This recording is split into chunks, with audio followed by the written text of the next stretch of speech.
Parole. Oui, d'abord, le masque que je porte aujourd'hui a été fabriqué par Jane Gray de la communauté Micmac. Je commence avec le bilan du jour. Vous avez les chiffres. On voit que la situation s'améliore depuis quelques semaines, en particulier dans la communauté. Mais il reste encore, là, puis je tiens à le dire, une situation qui est encore difficile dans les résidences de soins de longue durée. On a encore 218 résidences, CHSLD, RPA et RTI, qui sont infectées, 1126 résidents qui sont encore infectés. Donc, le travail est encore difficile dans les CHSLD. Je vous rappelle qu'on veut ajouter 10 000 nouveaux préposés dans les CHSLD. Il y a des cours, donc une formation qui commence lundi prochain, le 15 juin jusqu'au 15 septembre. Donc, d'ici le 15 septembre, ça va rester difficile et on a besoin des gens qui sont là, incluant les soldats. Et je veux revenir sur la situation des soldats parce que depuis quelques semaines, on a eu quand même une baisse importante du nombre de soldats dans les CHSLD. Le 21 mai, on avait 1320 soldats.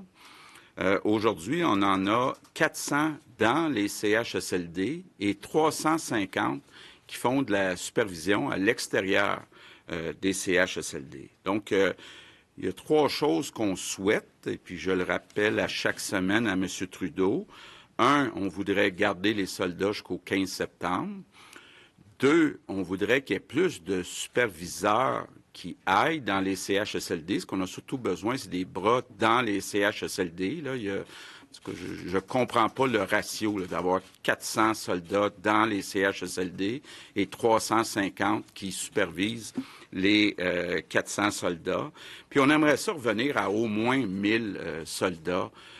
Donc, on est monté, comme je vous le disais, il y a quelques semaines, on était à 1320 soldats. On a toujours demandé au moins 1000 soldats depuis le début, puis on a besoin de ces soldats jusqu'au 15 septembre, jusqu'à temps que la formation soit terminée des nouveaux préposés. Donc, encore quand même sous surveillance dans les CHSLD, dans les résidences. Dans la communauté, ça va mieux. Donc, puis il ne semble pas, pour l'instant, avoir trop d'impact du déconfinement dans la transmission communautaire. Donc, on peut se concentrer vraiment là sur notre deuxième grand enjeu, qui est l'économie, relancer l'économie. D'abord, il y a beaucoup d'entreprises qui sont en difficulté. On a mis un fonds spécial de 2,6 milliards chez Investissement Québec. 250 millions maintenant dans les fonds locaux d'investissement. Donc, il y a des milliers d'entreprises déjà qu'on a aidées. Vous avez vu, cette semaine, on a bonifié notre programme pour rembourser les loyers ou une partie des loyers, 62,5 % des loyers avec le gouvernement fédéral. Donc, on est le gouvernement dans toutes les provinces qui en fait le plus. Dans les autres provinces, c'est 50 %. Nous, c'est 62,5 %. Vous avez vu, donc ça vient aider surtout les commerces et les restaurants. Donc, je comprends qu'il y a beaucoup de commerces et de restaurants qui ont dû assumer un loyer pendant les 3 mois là, où ils n'ont pas eu de clientèle. Je vous rappelle qu'on a annoncé 400 millions en culture et cet après-midi, la ministre du Tourisme va annoncer un plan de 750 millions en tourisme. On sait que évidemment, les hôtels sont vides et puis ce qu'on souhaite, c'est que les gens voyagent au Québec cet été puis qu'on encourage, entre autres dans toutes les régions du Québec, le tourisme. Évidemment, on essaie d'aider le plus possible les entreprises du secteur privé à réembaucher les employés qu'il y avait avant la crise, mais il faut en même temps être réaliste, là. Je reviens par exemple aux hôtels. Si on prend le touriste qui vient de l'étranger, bien, c'est clair qu'ils ne pourront pas compter sur ce touriste-là encore pour un bon bout de temps. Donc, il faut compenser ces emplois-là. Et tous les économistes sont d'accord pour dire quand le secteur privé n'est pas au rendez-vous, ben c'est au secteur public, c'est au gouvernement à en faire plus. Et je veux revenir sur le projet de loi sur les infrastructures. Vous savez, au Québec, le processus, là, les délais pour réaliser des infrastructures, c'est beaucoup trop long. Plus long qu'ailleurs. Et puis c'est vrai pour les écoles, c'est vrai pour les CHSLD, c'est vrai pour les hôpitaux, c'est vrai pour les routes, c'est vrai pour les métros, par exemple, la ligne bleue. Je vous donne juste un exemple, les CHSLD. En moyenne, quand on regarde la petite histoire, ça prend 4 ans finaliser la construction d'un CHSLD. Donc, il y a toutes sortes d'étapes, là, de l'expropriation en passant par l'aménagement du territoire et les évaluations environnementales. Même avant la pandémie, c'est important de le dire, là, on travaillait à des mécanismes pour changer les règles, pour aller plus vite. Parce que je pense que c'est possible. On n'est pas plus imbécile que les autres ailleurs dans le monde. Les Québécois sont capables de faire un CHSLD, disons, en 2 ans. Il n'y a pas de raison que ça prenne 4 ans, puis il n'y a pas de raison que des routes, des hôpitaux, ça traîne pendant 10 ans, 15 ans. Donc, déjà, on travaillait sur des mécanismes pour remplir nos promesses, parce qu'on avait, entre autres, la CAQ fait des promesses durant la campagne électorale, entre autres, pensons aux belles écoles, aux CHSLD, certains nombres de projets d'hôpitaux, de routes, de transports en commun. Et il y a un argumentaire additionnel qui s'est ajouté, c'est la pandémie fait qu'actuellement, il y a des travailleurs de la construction qui habituellement travaillent sur des projets dans le secteur privé qui sont chez eux actuellement. Donc, on le sait, avec la température au Québec, la saison de la construction extérieure, c'est quand même limité. L'été, c'est pas une saison là, qui dure 12 mois au Québec. Donc, si on manque l'été 2020, si on manque l'été 2021, ben là, quand on manque une saison, on s'en va à l'été suivant. Donc, c'est pour ça qu'on a choisi de déposer un projet de loi rapidement et puis de le travailler avec l'opposition. Donc, d'être capable de faire les aménagements pour rassurer tout le monde, entre autres du côté de l'environnement, du côté de la bonne gestion. Donc, notre objectif en déposant rapidement le projet de loi 61, c'était d'être capable de ne pas perdre l'été 2020, puis d'être prêt aussi, que des projets là soient prêts aussi pour l'été 2021, puis l'été 2022. Puis, bon, je pense qu'on a montré notre bonne foi. On a fait beaucoup d'amendements qui allaient dans le sens des 3 partis d'opposition. Mais juste vous dire, là, il y aurait eu ou non une pandémie, là, puis il y aura ou non une pandémie, si le projet de loi n'est pas adopté ce printemps, on va revenir avec notre projet de loi à l'automne. Donc, puis, je veux juste préciser une chose. Là, la raison pour qu'on a dit on ne fait pas de bâillon, là, c'est pas parce qu'on ne peut pas faire de bâillon au printemps, parce qu'on ne souhaite pas faire de bâillon. Ce qu'on veut, c'est de travailler avec l'opposition. On est très conscient qu'on leur demande de travailler rapidement, mais on veut le faire pour le bien des Québécois. Même, j'ajouterais notre promesse, par exemple, de bâtir des maisons des aînés pendant le mandat de 4 ans. Là, il nous reste 2 ans et demi. Même avant la crise, là, les gens, les fonctionnaires, les responsables de ces dossiers-là me disaient, M. Legault, ça va être difficile de construire toutes les maisons des aînés que vous voulez d'ici l'automne 2022. Donc, c'est pas, encore une fois, un problème qui est nouveau, mais il me semble qu'avec ce qu'on vient de vivre depuis 3 mois, il me semble qu'on doit bien ça à nos aînés, d'accélérer la construction des maisons des aînés. Il n'y a pas de raison, là, ça n'a pas de bon sens que ça prenne 4 ans construire un CHSLD ou une maison des aînés. Juste pour que tout le monde comprenne aussi le mécanisme, très important qu'on s'entende d'ici demain sur le principe. Donc, ce qu'on demande à l'opposition, c'est pas d'être d'accord sur chaque article, c'est d'être d'accord sur le principe. Le principe, c'est de réduire les délais pour les infrastructures. Une fois qu'on s'est entendu sur le principe, bien, on va pouvoir, dès la semaine prochaine, aller en commission parlementaire, étudier article par article, et puis, encore une fois, très ouvert aux suggestions. On est prêt à faire des compromis, pas des compromissions, mais des compromis. Là. On ne veut pas non plus que le projet de loi serve à rien. Là. Notre objectif, c'est de réduire les délais puis qu'il y ait le maximum de travaux qui soient faits d'ici les 2 prochaines années. Et, bon, ce que je demande aux 3 partis d'opposition, bien, c'est de collaborer. Je pense qu'on a eu une belle collaboration depuis 3 mois avec les 3 partis d'opposition. Je pense que c'est ça que les Québécois souhaitent. Je le répète, les saisons de la construction extérieure là, sont limitées. Je trouverais ça triste de perdre l'été 2020. Puis de ne pas avoir assez de projets prêts pour l'été 2021 puis l'été 2022. Puis je trouverais ça triste aussi que des travailleurs de la construction qui sont en chômage chez eux actuellement parce que des projets du secteur privé ont été annulés, qui ne puissent pas retourner au travail, travailler sur des infrastructures du secteur public. Donc, j'invite les 3 partis d'opposition à travailler ensemble à relancer l'économie. Bon, il y a un autre point qui a été soulevé par l'opposition, par certains analystes. On a vécu au Québec une période sombre, là, qui est toute la période de la corruption, de la collusion dans le monde de la construction. Je pense qu'il n'y a pas un Québécois qui souhaite rejouer dans ce film-là. Donc, il n'est pas question de ne pas prendre toutes les mesures de bonne gestion pour être sûr qu'il n'y a pas de corruption puis de collusion.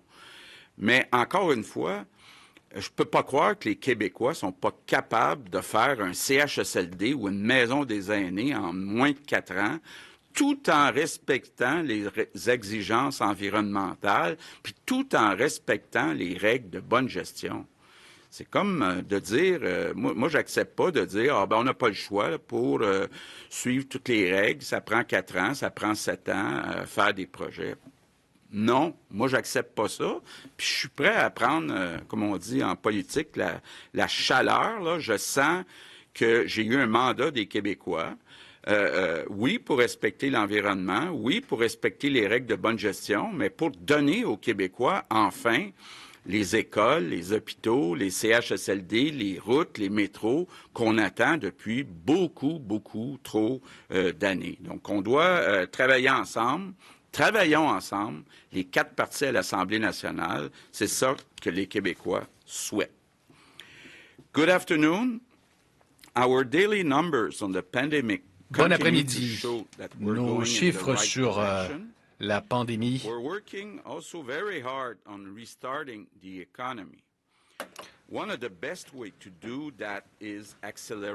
Une des meilleures façons pour ce faire, c'est de rester, une des meilleures façons de relancer l'économie, c'est de travailler sur les projets d'infrastructure, les maisons des aînés, les routes, les transports en commun. Ces projets ne vont pas non seulement bénéficier aux Québécois, mais également remettre des gens au travail. Nous pouvons accélérer ces projets tout en protégeant l'environnement et tout en évitant la corruption. C'est l'objectif, c'est le principe de la loi 61.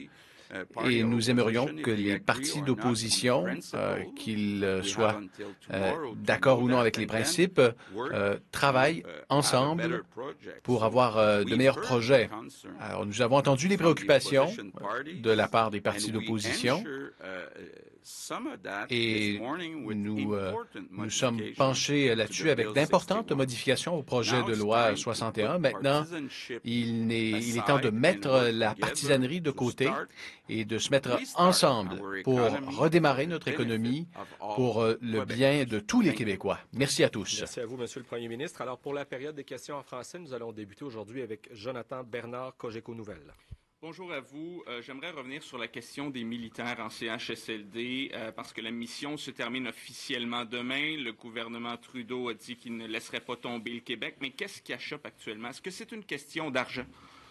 Je pense pas que c'est une question d'argent. Bon, comme je le disais, il y a 3 problèmes. Un premier problème, qu'on est rendu avec seulement 400 soldats dans les CHSLD. Il y a un autre problème qui est pourquoi on a besoin de 350 superviseurs pour 400 soldats dans les CHSLD. Et puis, il y a la question de la date. Effectivement, là, nous, je pense qu'on est allé plus vite qu'on pouvait sur la formation. On ne peut pas aller en bas de 3 mois. On commence lundi. Tout le monde travaille jour et nuit, faire les entrevues, choisir les meilleurs candidats. Mais là, on a besoin de 1000 soldats dans les CHSLD. J'ai toujours pas eu de réponse à savoir qu'est-ce qu'il y a de plus urgent au Canada ou à l'étranger que de s'occuper de nos aînés dans les CHSLD. Question? Mon autre question s'adresse à vous, Dr. Arruda. Il y a des professionnels de la santé qui ont fait une sortie ce matin, qui recommandent le port du masque obligatoire dans les lieux publics fermés ou fortement achalandés, surtout en regard d'une possible deuxième vague. Est-ce que vous êtes d'avis que l'on devrait aller en ce sens? Écoutez, je pense qu'il ne faut pas l'exclure. Je ne veux pas dire qu'il faut l'exclure, mais actuellement, on va regarder la littérature, et c'est des opinions d'experts pour qui on a du respect. On recommande très fortement le couvre-visage. Je pense qu'on le dit. On veut en faire une norme sociale pour que les gens prennent l'habitude. Quant à le rendre obligatoire, actuellement, je vais attendre les différentes autorités internationales, canadiennes et au Québec, nos experts là, qui regardent les pour et les contre. Il y a des études qui semblent démontrer une certaine efficacité. Certains critiquent ces études-là ou en termes de la limite. Mais ce qui est très important, je vais encore le répéter, on recommande très fortement le couvre-visage, mais n'oubliez pas la distanciation et le lavage de mains. Fait que je ne veux pas exclure que ça pourrait être le cas dans une deuxième vague si on a suffisamment de données ou que je vous dirais que les autorités internationales se vont dans ce sens-là. Prochaine question, Patrice Bergeron, La Presse canadienne. Bonjour à vous. Monsieur Legault, on vous a entendu ce matin à la période des questions. Là, on voudrait que ce soit un peu plus clair. Là, vous avez dit c'est exclu de faire un bâillon ce printemps, mais là, pour l'été, donc, à partir du 22-24 juin, vous pourriez avoir recours au bâillon, c'est ça? Non, ce qu'on dit, c'est qu'on va revenir à l'automne avec un projet de loi. Mais on a besoin de ce projet de loi-là. Moi, je me sens la responsabilité, puis même le mandat. Je pense que la CAQ a toujours été vue comme un parti qui veut améliorer l'efficacité de l'État. Et ça n'a pas de bon sens que ça prenne 4 ans à faire un CHSLD ou une maison des aînés. Pour changer ça, il faut changer les règles, il faut changer les délais. Et ça prend un projet de loi. Et si l'opposition ne veut pas collaborer ce printemps, on va revenir à l'automne, puis là, on n'exclut rien. Et par ailleurs, vous aviez évoqué tous les deux qu'il y avait peut-être un manque de respect des consignes, peut-être un certain relâchement dernièrement. Est-ce que vous avez toujours pu constater que ça se poursuivait ou est-ce que maintenant les gens se sont ressaisis, est-ce qu'on a recommencé à porter le masque, à respecter les distances? Qu'est-ce que vous avez constaté à ce point? Écoutez, moi, je ne suis pas partout sur le terrain là, pour être capable de le faire. Certaines personnes me disent qu'il y a un certain relâchement. Je veux dire, et je peux vous dire qu'avec le climat qui va bien, avec l'impression que moins de cas hospitalisés, puis les données, puis etc., c'est sûr que ça nous fait oublier un peu l'élément. Moi, je pense qu'il faut revenir vers une certaine normalité, mais une normalité transformée. Je dirais de la même façon que les entreprises, que les centres commerciaux, que les magasins, que les restaurants vont ouvrir dans une façon différente. Je pense que nous aussi, on se doit, par respect pour les autres, par respect aussi pour les travailleurs de la santé qui ont été touchés, par respect pour ceux qui sont morts aussi de ça, essayer de faire les consignes. Je pense que, je vous dirais, là, dans les faits, essayez de maintenir votre 2 mètres. On a permis certaines ouvertures, le 10 personnes, 3 familles, 2 mètres de distance. On essaie de respecter ça. Tu sais, même dans la perspective des vacances qui s'en viennent, puis des déplacements potentiels, on est chanceux. Les indices de transmission au Québec sont à la baisse. Mais ça ne veut pas dire que le virus est absent. Moi, je pense qu'il faut revenir vers une certaine normalité de la vie, parce que la santé physique, c'est une chose importante, mais la santé mentale, ça en est une autre. On sait que des vacances, c'est important pour la santé mentale des gens, mais soyons prudents. Je veux dire, si tout le monde met son effort, autant de risques, il va y avoir des cas, mais moins d'impact pour la société. Fait que je pense qu'il faut le répéter. Vous pouvez aussi le répéter aux autres si vous voyez des comportements gentiment, là. Essayez d'éviter les rassemblements trop proches de gens qui viennent de trop de familles en même temps. Ça, c'est encore quelque chose qu'on veut recommander. Mais on veut revenir à un équilibre de vie, là. Vous allez voir, on va en parler un peu après-midi par rapport aux déplacements entre les provinces, aux déplacements entre les régions. Je pense qu'à ce stade-ci, c'est sûr que si vous avez des symptômes, vous n'y allez pas, vous exposez pas des personnes âgées, vous gardez la distance, vous faites même si vous êtes à l'extérieur de votre résidence, vous êtes ailleurs, vous faites du 10-3-2, on se comprend, on reste avec ces consignes-là. Prochaine question. Sinon, si on recule, le Dr. Arruda, il ne sera pas content, puis il va être obligé de refermer des choses qu'on a ouvertes. On ne veut pas.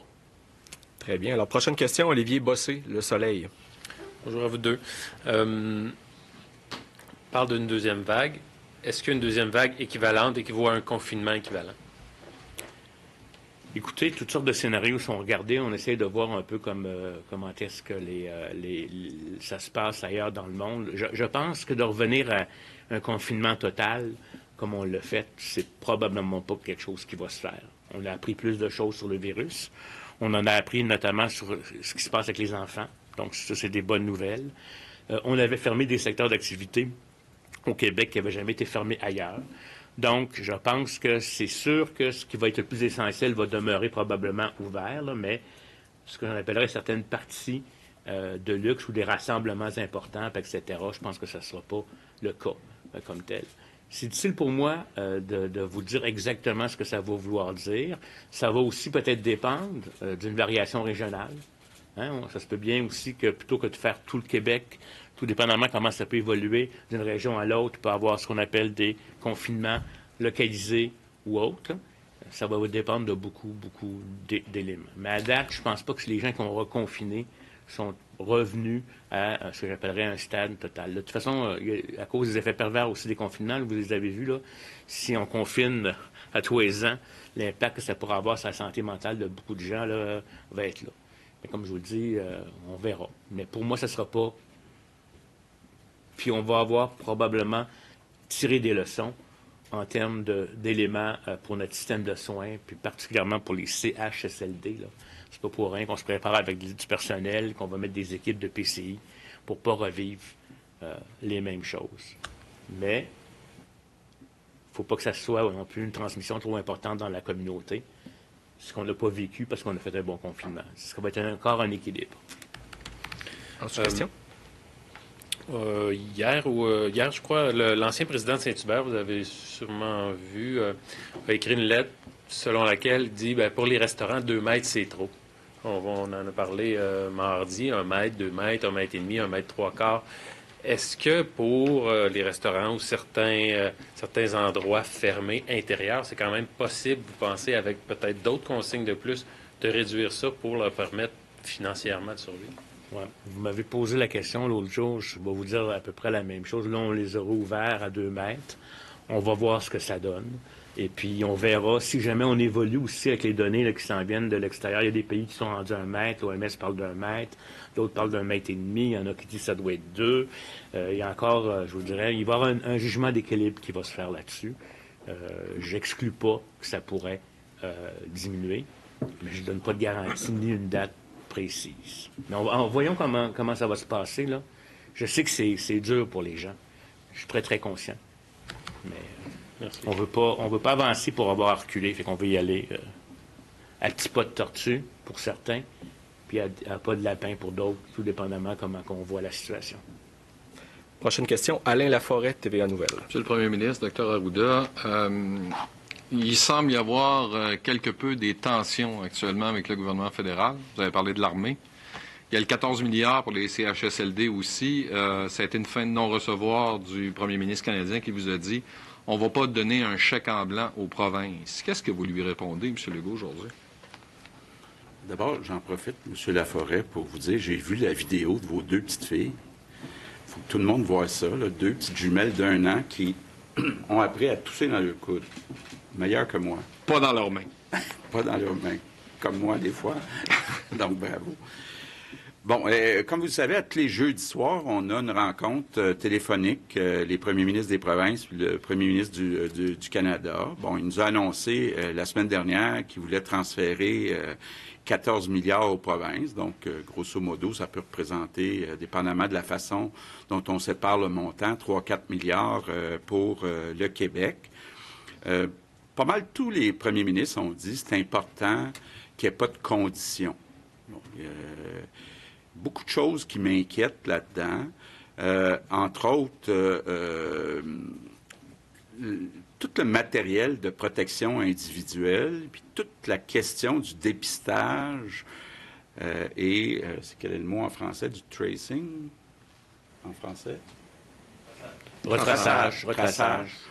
Bon, je sens que le gouvernement fédéral est prêt à payer, mais il voudrait comme avoir un certain contrôle, là.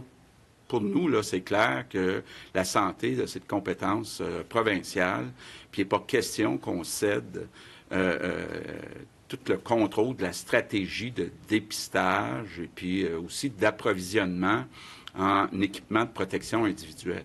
Que le gouvernement fédéral se fasse une réserve qui pourrait aider les provinces, c'est une chose. Qui veuille s'en mêler puis que ça fasse partie du 3-4 milliards qu'on reçoit, là, il y a un problème. Juste pour vous donner un ordre de grandeur, là, on est déjà rendu, nous autres, au Québec, à plus de 3 milliards de dépenses additionnelles en santé, puis un autre 3 milliards en économie. Puis évidemment aussi, il va y avoir des montants qui vont être récurrents. Quand on dit qu'on va ajouter 10 000 personnes dans les CHSLD, ça va être un 500 millions par année. Donc, l'autre chose qu'on demande ensemble, tous les premiers ministres des provinces, c'est que le montant soit récurrent, puis qu'on passe par le transfert en santé aux provinces pour le faire. Bon. L'autre inquiétude qu'on a, c'est concernant les municipalités. On sait que le fédéral commence à vouloir comme passer par-dessus les provinces pour aller travailler avec les municipalités, donner un montant qui serait peut-être juste pour le transport en commun, alors que, bien, dépendamment de la taille des municipalités, oui, puis on doit, les 2 gouvernements, aider les grandes villes pour les pertes qui ont été encourues dans le transport en commun, mais ce n'est pas la seule dépense des municipalités qui a été causée par la situation de la COVID-19. Donc, on voudrait encore là avoir de la flexibilité. Donc, on a discuté, on va en discuter ce soir, là, mais je ne vous cacherai pas que j'ai quand même certaines inquiétudes. Il y a beaucoup de pression. Là, vous déconfinez. Là, il reste presque plus personne qui est confiné. Il y a presque plus de secteurs qui ne sont pas encore ouverts. Il reste les bars, les gyms et les lieux de culte. Il y a des monseigneurs qui sont pas mal impatients, M. Legault. M. Arruda. Bien, écoutez, on comprend très bien l'impatience de tous ceux qui ne sont pas déconfinés. Là. Ça, je tiens à vous le dire. Il faut surveiller ce qui va être annoncé sous peu là, par rapport à ces éléments-là de réouverture, je vous dirais, mais avec des conditions particulières, notamment pour les lieux de culte qui vont éviter, je vous rappellerai, des rassemblements intérieurs en trop grande quantité, etc. Fait que ce que je peux dire, c'est que ça s'en vient assez tôt. Prochaine question, Mathieu Dion, Radio-Canada. Bonjour à vous deux. Il y a quand même plusieurs faits là, qui parlent par rapport au port du masque. Je vais revenir sur la question de mon collègue. Il y a Toronto aujourd'hui qui le rend obligatoire. Il y a les experts qui sont sortis. Il y a le fait qu'on observe à Québec, par exemple, même à Montréal, un certain relâchement, même dans le port du masque. Il y a même un effet du mouton. L'UNSPQ l'a évoqué, là, en sens où de voir que les autres ne portent pas le masque, mais on se sent gêné de le mettre parce qu'on se fait juger. Pourquoi ne pas envoyer le message de l'obliger, d'autant plus qu'il y en a des masques de disponibles maintenant? Comme je vous l'ai dit, on surveille la situation de près au point de vue scientifique, mais on la surveille aussi, voir quel est le comportement des individus. Les choses obligatoires, prenons un exemple, la vaccination obligatoire, on ne l'a pas au Québec, d'autres endroits l'ont, puis les taux de couverture sont moins élevés. On va voir selon l'évolution, on va voir s'il faut se rendre là, on va voir si la norme sociale va s'installer ou pas. Moi, je pense que j'apprécie nos experts, là, les gens avec qui je fais affaire, puis c'est pas du tout une décision qui est vraiment autour de réflexion de santé publique. Avant de la rendre obligatoire, on va voir jusqu'à quel point on peut convaincre les gens pour le faire, puis on verra qu'est-ce qu'il y en est. Présentement que ça fonctionne pas. On voit présentement que ça fonctionne pas vraiment, là, la norme sociale. Les gens... Ça dépend. On a quand même des données de sondage, mais je pense qu'il faut surveiller ça de très près pour voir comment ça va se faire. Puis il y a des mouvements que certaines villes ont décidé de prendre, etc. Nous, actuellement, au Québec, puis d'ailleurs, il n'y a aucune province, je pense, qui l'a encore recommandé. Mais on va surveiller la situation de très près. Pourquoi la santé publique n'a-t-elle pas cru bon d'intervenir chez Veille Pro en Montérégie? Vous avez sûrement vu cette histoire-là où il y a des travailleurs étrangers temporaires qui ont été infectés ou un tiers. Pourquoi ne pas avoir intervenu de façon proactive? Et quelles leçons retenez-vous? Écoutez, ils sont intervenus de façon... Écoutez, j'ai été mis au fait de la situation, j'ai questionné la direction qui va probablement émettre aussi des informations. La propre entreprise elle-même a mentionné qu'elle n'était pas d'accord avec le ton, avec les indications qui étaient dans le dit reportage. Ils sont intervenus le 29 mai, dès le lendemain de la déclaration du premier cas. Ils sont en intervention active. La chose qu'il n'y a pas eu, c'est qu'ils ne se sont pas déplacés pour aller faire les tests, compte tenu que l'autobus qui était pas disponible. Ils ont offert une autre alternative. Là. Et là, je pense qu'actuellement, à la fois, je vous dirais, l'entreprise et la santé publique sont en lien intense et sont en train de contrôler la situation. Je pense que, je ne sais pas si la directrice de santé publique a émis des communications là-dessus, mais elle va rectifier les faits par rapport à ça. Les cas ont été pris en charge et continuent à l'être actuellement. Prochaine question, Patrick Belrose, le Journal de Québec, le Journal de Montréal. Oui, bonjour à tous les deux. Monsieur Legault, vous avez vu les révélations du bureau d'enquête ce matin au sujet d'Henri Boisclair. Votre gouvernement a annoncé des vérifications administratives, mais j'aimerais savoir est-ce que vous voulez faire la lumière sur les comportements de M. Boisclair à l'époque où il était délégué général du Québec à New York et sur ce qui pourrait ressembler à une tentative de cacher l'information de la part du gouvernement de l'époque. Bien, comme Nadine Giraud l'a dit ce matin, là, on a demandé de faire les vérifications sur quelles étaient les informations que le gouvernement de l'époque avait. Donc, on fait ces vérifications-là. Qui porte sur quoi, excusez-moi? Bien, qui porte sur quelles informations il y avait, puis quelles décisions ils ont prises, et puis quelles informations ils ont rendues publiques, quelles informations ils n'ont pas rendues publiques, etc. Et sur la question du bâillon, vous promettez quand même de faire adopter le projet de loi 61 l'automne prochain. On risque de connaître quand même la même impasse l'automne prochain. Donc, pourquoi pas utiliser le bâillon tout de suite et éviter de perdre l'été 2020, là, comme vous l'avez dit tantôt? Bien, je pense que le projet de loi, c'est un projet de loi, comme je disais, qu'il aurait fallu, à un moment donné, déposer de toute façon. Là, on l'a déposé, il faut tous en convenir, quand même, pas dans les délais normaux.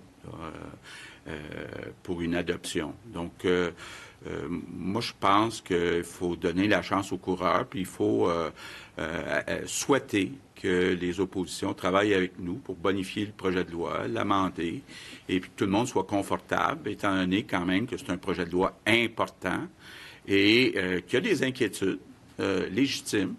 Donc, évidemment qu'à l'automne prochain, on aura plus le temps de l'expliquer. On pourra à ce moment-là avoir une approche qui est différente. Mais là, étant donné le délai qui est quand même court pour l'adoption, là, on veut l'adopter avec l'appui des trois oppositions. Marco Belair-Cirino, Le Devoir. Oui, bonjour à vous deux. Monsieur le Premier ministre, êtes-vous prêt à laisser 3 ou 4 milliards de dollars dans les coffres à Ottawa pour une question de respect des compétences? Puis plus précisément, en quoi d'envoyer un exemplaire de votre stratégie de dépistage et d'acquisition de matériel, d'équipements de protection, notamment au gouvernement fédéral, est inacceptable? Oh, ben, si c'est juste d'envoyer une copie de notre stratégie de dépistage, il n'y en aura pas de problème.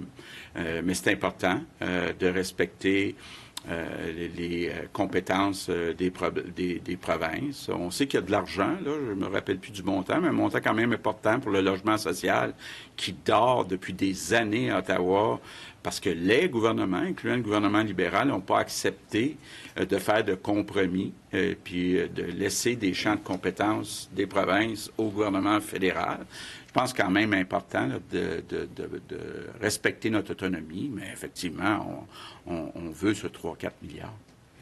Les faits reprochés à l'ex-ministre, l'ex-chef du Parti québécois, André Boisclair, sont graves. Selon les informations dont vous disposez actuellement, l'État québécois a-t-il été avisé, notamment sous la gouverne de Mme Marois, d'actes inappropriés posés par M. Boisclair lorsqu'il était haut fonctionnaire, notamment délégué général à New York? Comptez-vous dévoiler l'entente intervenue entre le gouvernement et lui? Et une précision, pourquoi avez-vous été avisé à l'avance, il y a 2 semaines, je crois, qu'il ferait face à la justice? Bon, je ne sais pas qui, peut-être qu'il y a quelqu'un au gouvernement qui a été avisé, là, mais moi, je n'ai pas été avisé. Et moi, je n'ai pas plus d'informations que ce que j'ai lu dans le journal ce matin, là. Donc, on va faire les vérifications, on va regarder ce qui est possible de rendre public. Et moi, je veux qu'on soit transparent totalement dans ce dossier-là. Tommy Chouinard, La Presse. Bonjour. D'abord, une question sur Toronto, dont vous avez parlé à quelques reprises ici. Je crois même que vous aviez identifié cette exception nord-américaine de Toronto. Hein? Je pense que vous aviez soulevé ça. Alors, il se trouve que malgré cette situation, que vous avez des doutes, je pense, sur la situation réelle de la COVID-19 à Toronto, mais il se trouve que Toronto a décidé de rendre obligatoire le port du masque dans les transports en commun. Pourquoi est-ce que ce n'est pas déjà fait ou pourquoi vous ne le faites pas ici? Okay. Bien, écoutez, moi, je suis les recommandations de la santé publique. La santé publique ne recommande pas de le rendre obligatoire. Ce que je comprends, c'est que rendre obligatoire, ça suppose des pénalités, ça suppose avoir une police qui va vérifier tout ça. Donc, nous, on fait le choix de dire, on le suggère fortement, mais on ne le rend pas obligatoire. C'est le choix qui est proposé par la santé publique, puis que j'appuie. En sous-question? Oui, sur le manque de personnel.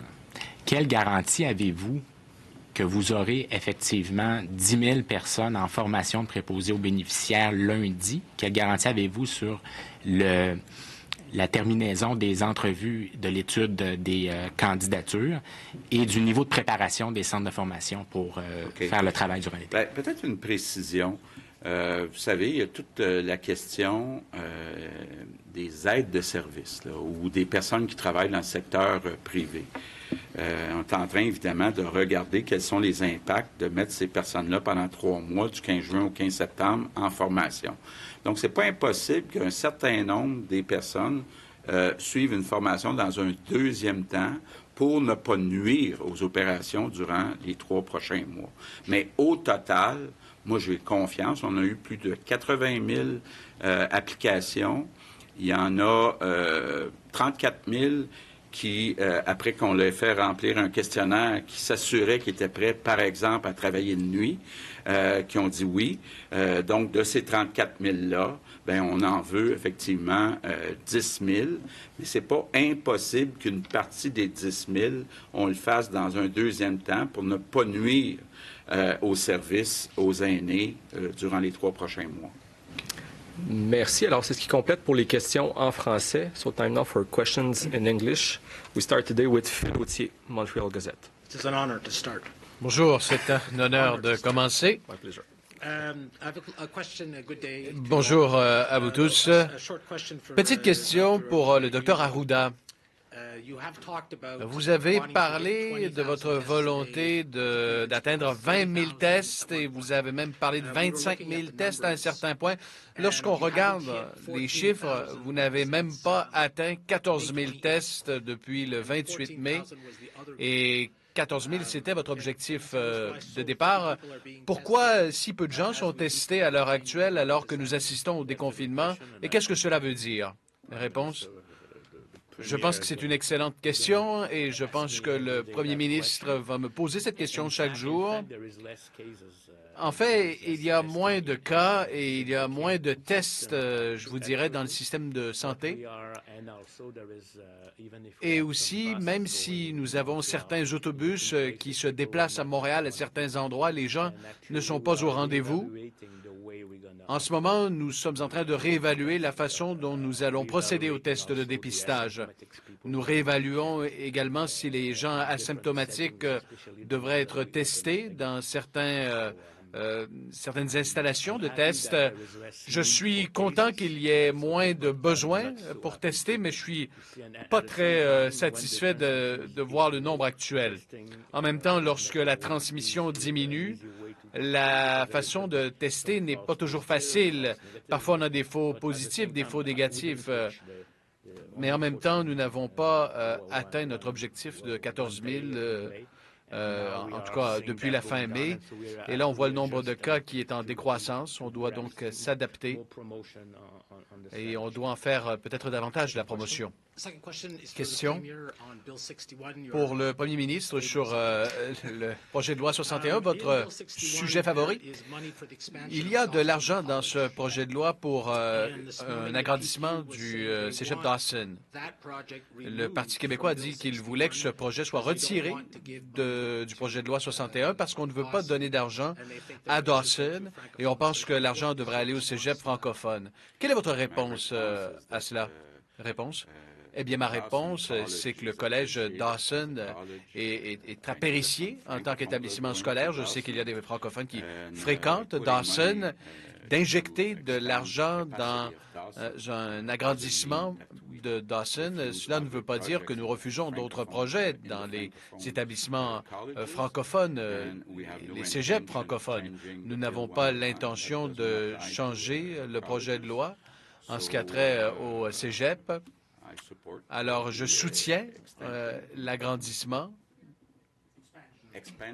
Oui, l'agrandissement du collège Dawson. Question. Ottawa s'est engagé à vous aider dans les CHSLD jusqu'à l'automne. Vous dites que vous n'avez pas tout le soutien nécessaire de la part du gouvernement fédéral. Réponse. À propos des soldats, n'est-ce pas? Le 21 mai, nous avions 1320 soldats qui étaient présents au Québec dans nos CHSLD. Aujourd'hui, nous avons 400 soldats dans les CHSLD et 350 soldats qui exercent de la supervision. Nous n'avons aucune garantie que ces gens-là pourront rester jusqu'au 15 septembre. J'aimerais avoir au moins 1000 soldats qui travaillent dans les CHSLD et que ces soldats soient là jusqu'au 15 septembre. Je pense que nous travaillons très, très fort pour entraîner, pour former des travailleurs additionnels qui pourraient être prêts le 15 septembre, mais entre-temps, nous avons besoin de soutien. Question.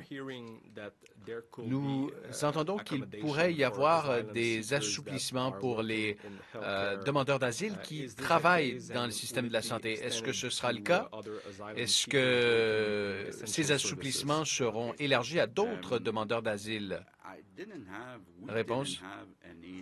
Nous n'avons pas eu encore de discussion avec le gouvernement fédéral. Nous leur avons demandé pour cela. J'ai vu qu'il y a eu de l'information dans un journal à propos de l'ouverture du gouvernement fédéral pour accepter ces demandeurs d'asile. Néanmoins, Simon Jolin Barrette demande au gouvernement fédéral de travailler ensemble afin d'accepter en tant qu'immigrants les gens qui travaillent dans les CHSLD et des gens qui sont également demandeurs d'asile.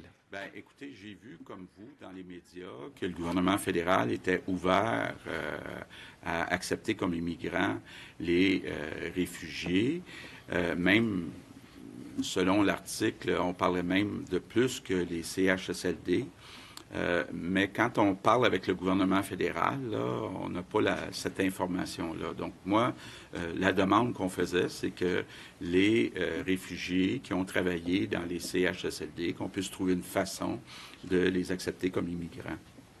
Merci. So back in English, Samuel Pouliot, CTV News. De retour en anglais. Question. Est-ce que c'est une bonne idée qu'Air Transat recommence à voler à la fin juillet? Est-ce que les gens iront en Europe avec Transat? S'ils le font, est-ce que les gens seront en confinement à leur retour? Réponse, c'est une question pour M. Arruda. Évidemment, Transat ou Air Canada, il y a plusieurs questions à poser D'abord, on doit parler des vols locaux, des vols domestiques, et ensuite des vols entre le Canada et les États-Unis. Et ensuite, on doit parler des vols entre le Canada et les autres pays. En ce moment, ce n'est pas ouvert. Peut-être que nous obtiendrons le feu vert du Dr Arruda au cours des prochaines semaines, mais jusqu'à présent, ce n'est pas ouvert.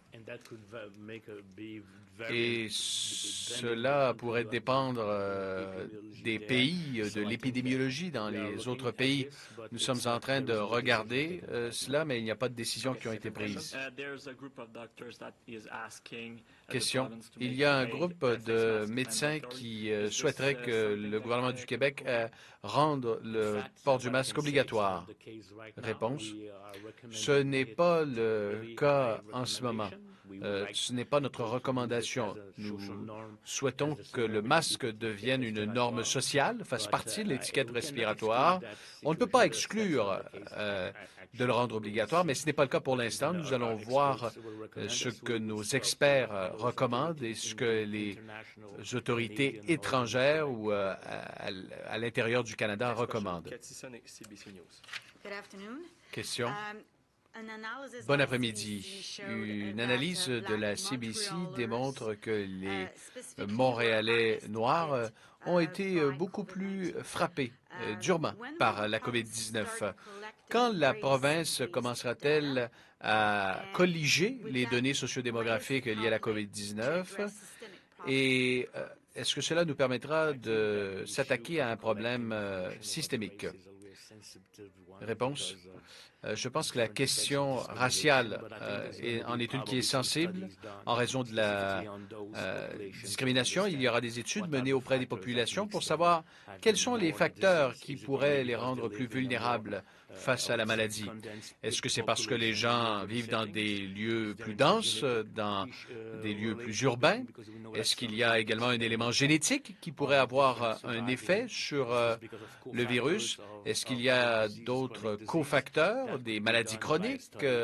Cela pourrait être découvert par une étude. Nous menons des études du genre pour obtenir de l'information supplémentaire et cela peut être plus efficace que la simple récolte de données. Et là, on n'a pas nécessairement accès aux graphiques avec la récolte de données, mais il y aura une étude qui sera probablement menée au Québec et ailleurs à travers le monde. Question. Et si je peux vous poser une question sur la région de la Montérégie. Il y a une entreprise qui a été victime d'une éclosion. Vous dites qu'il y a eu une confusion entre le CIUS et le propriétaire de l'entreprise. La santé publique, il y aurait de la confusion concernant de la façon dont ils sont intervenus. J'aimerais obtenir des éclaircissements. C'est un exemple, mais on se demande qu'est-ce que la province peut faire pour aider les agriculteurs à protéger leurs travailleurs durant l'été. Réponse. On sait que c'est un enjeu important. Et il y a un enjeu lié au fait que les travailleurs étrangers viennent travailler dans les fermes. Des protocoles ont été préparés, tout spécialement, je vous dirais, pour les travailleurs, pour les fermiers, et nous allons suivre ces protocoles. Il y a un besoin très certainement de travailler avec le gouvernement fédéral pour s'assurer qu'à l'arrivée à l'aéroport, les travailleurs étrangers temporaires reçoivent la bonne information en ce qui a trait au confinement, notamment, et on doit s'assurer de pouvoir détecter rapidement des cas, et cela pour prévenir des éclosions en milieu de travail. Nous allons porter une attention spécifique sur ces choses au cours des prochains jours, parce qu'en ce moment, même au Mexique et dans les pays du Sud, il y a une transmission très active au sein des communautés. Une autre chose sur laquelle on va se pencher, certains de ces travailleurs ne sont pas payés lorsqu'ils sont malades. Alors, ça expliquerait peut-être pourquoi les gens ne déclareraient pas qu'ils sont malades. On va voir avec le ministère de l'Agriculture quelle est la meilleure façon de les protéger et de s'assurer que nous gardions ces gens en sécurité et qu'ils soient en mesure, en même temps, d'aider notre industrie agroalimentaire. Merci. Alors, voilà qui complète ce point de presse.